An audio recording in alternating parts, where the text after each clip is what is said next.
Alright guys, what's up? Good morning. Gotta deliver a package at a UPS this morning, so that's why we're up at 11.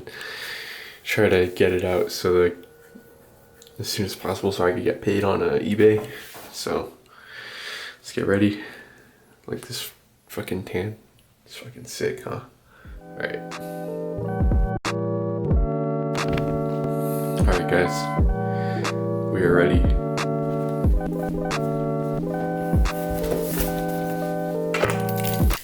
Said he didn't try more, they say patience comes to maturity. Mad he didn't have it, the mental capacity I was needed, I remember feeling so defeated. This is my 2012 Mk6 GTI Volkswagen, if you're really into cars.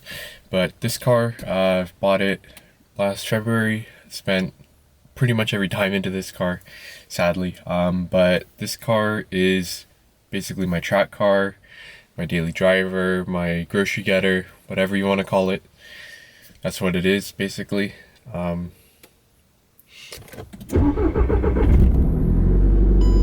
not too bad. Doesn't drone or anything, so yeah.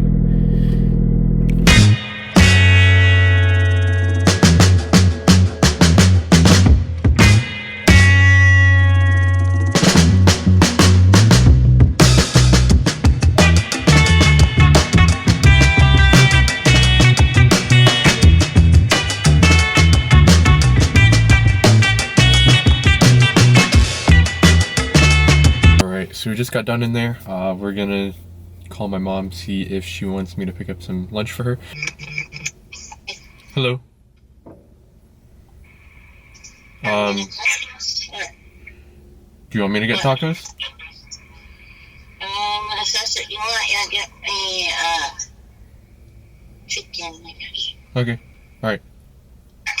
Bye. Alright guys, so we are getting chicken tacos for my mom. And that means a little bit more driving, so let's get there. A few moments later. Alright, we just got home, got the tacos, secured the bag. Let's get to eating these fuckers.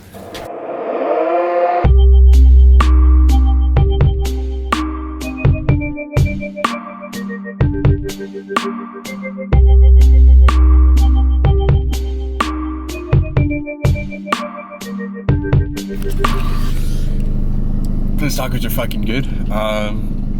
So we're gonna go find a spot to film. I have an idea where I want to do it, and then we're gonna shoot a couple videos of this car, do a couple flybys, whatever. Yeah, let's get to it. All right, what is up, guys? So we are here. So we're gonna go through and talk about my 2012 Mk6 GTI here. So we'll go top to bottom in this car, tell you a little bit about it, what's done to it. So like I said, I got it in February of 2019, had 70,000 something miles on it. Now it's at 95. I did about 20K in it last year. The car has been super reliable, hasn't left me stranded except for once, which was my fault. So let's get to it. So on the exterior here, we have a ABT replica grille. Came with the car, don't know anything about it. Have these vents here from Eric. Shout out to you. If you guys want to hit him up, I'll leave a link in the bio where for his Instagram, you can just DM him and he'll get you set up. Have a Dutch Parts Co. Splitter.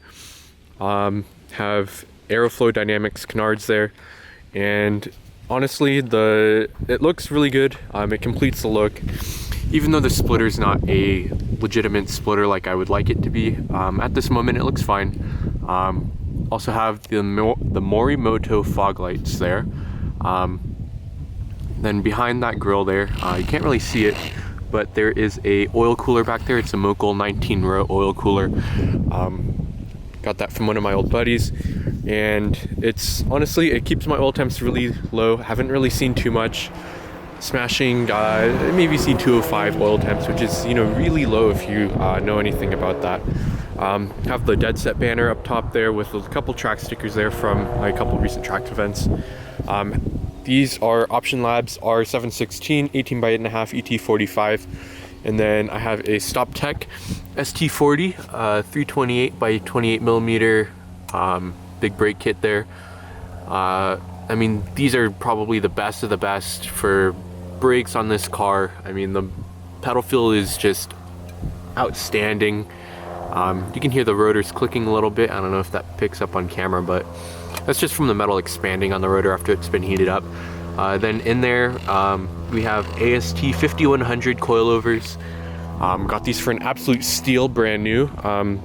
Honestly, couldn't ask for a better suspension. Have a couple stickers there.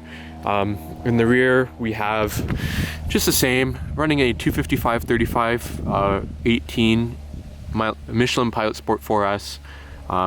Super good. For pads, I have the StopTech 309 in the rear, and in the front we have a Hawk HPS pad. These are just some power stop rotors, and then we also have StopTech stainless brake lines in there, front and rear, of course. And you can see the ASTs in there. So as for other suspension components, we have the Super Pro lower control arms up front with the anti-lift kit. We have the AST camber plates up top. Stock ball joints for now. We'll change it later. Have in the rear, we have 034 rear trailing arms, 034 spherical sway bar end links. We have Eibach front and rear sway bars, 26 and 23 or 24 in the rear. Have a PowerFlex rear inner control arm bushing. Have ECS strut mounts up top. And yeah, I believe that's it for the rear suspension. Coming around to the back, we have these just a universal fender splat thing. I kind of threw it on there. Have some Maxton design side skirts that are going to be coming in for the car. Have a Veris engineering rear diffuser here. Running none of the OEM diffuser here. I just like this look better. It shows off the exhaust, which is the APR RSC exhaust. Has a mid muffler cutout, which is the one underneath the rear passenger seat. So the plate is burbles. Obviously that would entail that this car has a burble tune. Have the Thunderhill track sticker and a PCA track sticker there too.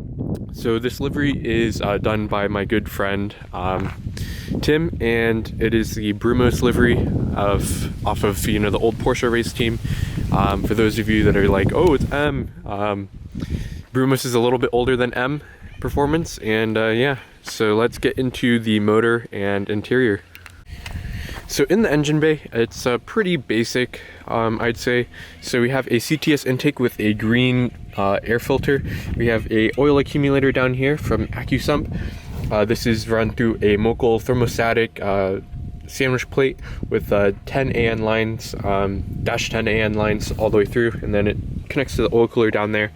We have a 034 Motorsport catch can with a recirculation kit that recirculates it into the oil pan. We have the R8 coil packs with iridium plugs in there. We have a water meth line here. I have a dual port injection, so it runs one into a throttle body spacer, and then we have the solenoid right in there tucked away, just screwed into the battery box. And then we have another one off of the throttle or the intercooler. Speaking of, we have an APR intercooler under here.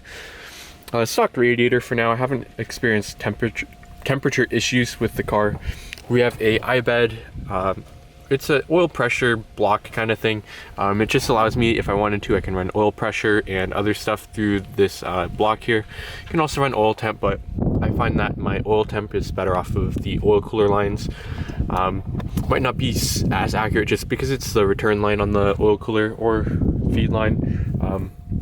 Just kind of threw it in there, but I mean, it's more accurate than this place. I had it in here before and it just wasn't reading too accurately. So I also have a integrated engineering boost app. All right, guys, coming around to the interior, we have a AliExpress steering wheel wrap. We have a Cobb access port running the stratified custom tune on there. It's just a flash tune with different tweaking for the water meth, and I also can run ethanol.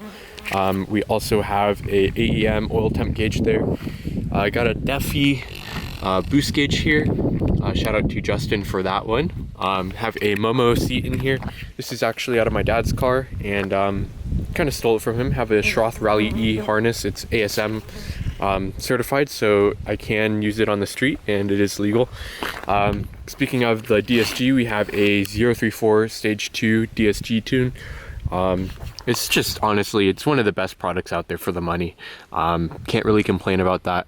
Have a switch down here for a auxiliary fan on the oil cooler. Have my, it's a little ghetto, but this is the accumulator switch, so it allows me to pre-oil the car before I start it up, as well as just whenever the car senses oil pressures under 35 psi, it'll empty out the accumulator and send in 3 quarts into the motor, and that just helps out oil starvation issues.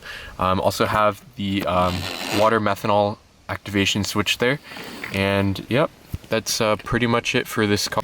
Hope you guys enjoyed this first vlog. This is gonna wrap it up. I hope you guys enjoyed talking about my Mk6 GTI, and hope to catch you in the next one. Make sure you like, comment, and subscribe, and see you later.